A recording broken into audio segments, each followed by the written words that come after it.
Magbabagong taon pa naman, isang residente ang sugatan at halos 100 pamilyang nawalan ng tirahan sa sunog sa Barangay Commonwealth, Quezon City kagabi. May unang balita si James Agustin. Nagangalit na apoy at mga panausok ang bumalot sa residential area na ito sa Barangay Commonwealth, Quezon City pasado alas 8:40 kagabi.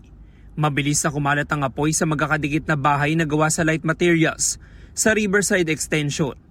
Gumapang ito hanggang sa madamay ang mga bahay sa San Pascual Street. Sa laki ng sunog, kinailangan na itaas ng Bureau of Fire Protection ay ikalimang alarma.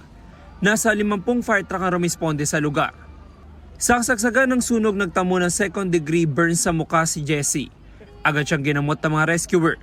Yung binalikan ko yung asawa ko dahil nandun pa, saka yung anak ko, binalikan ko. Sabi ko, lumabas na kayo, dyan makukulong kayo. Yung pagbalik ko, sa sobrang init, parang nasunog na. Sa sobrang init, kahit nagbuhos agad akong tubig.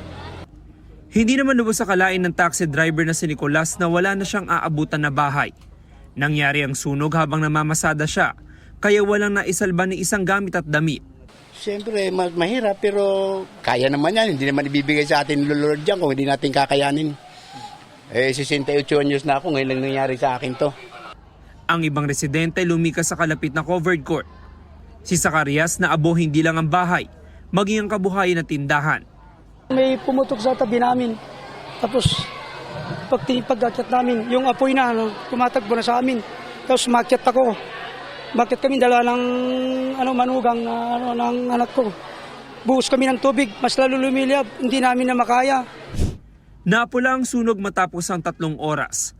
Ayon sa mga taga-barangay, mahigit sa 50 bahay ang nasunog. Apektado ang halos 100 pamilya, katumbas sa 500 individual. Nagpapaluto na po kami ng mga pagkain para sa kanila. Nagpadala na rin po kami ng mga modular tent, yung mga banig. Tinitingnan po namin kung may mga babies din po. Baka sakali po may mga bata, pwede po natin mabilihan ito ng mga diapers o mga gatas. Medyo nahirapan po kami kasi ang dam po natin, isang daan na po natin. Isa lang, paikot lang ito. Tapos yung pinakamin po natin ng nasa baba mismo.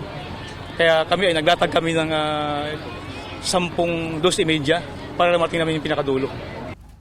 Inalam pa ng BFP ang sanhi ng apoy na nagsimula sa ikalawang palapag ng isang bahay. Pero tingin ng mga taga-barangay may kinalaman ito sa iligal na paputo base sa pakipag-ugnayan nila sa mga residente. Di umano po, meron pong nakita sila na lumipad na kwitis doon po papunta sa bahay. At sabi naman po ng iba dahil raw po yun sa boga. So kung isusumatol-tol po natin, lahat po yan sa mga iligal na paputok. Nananawagan naman ng tulong ang mga residenteng nasunugan lalo na't magbabagong taon. Kung sino man sila na medyo may magandang kalooban, hinihingi po namin ang kunting tulong po sa inyong lahat. Sa hirap na nangyari sa amin,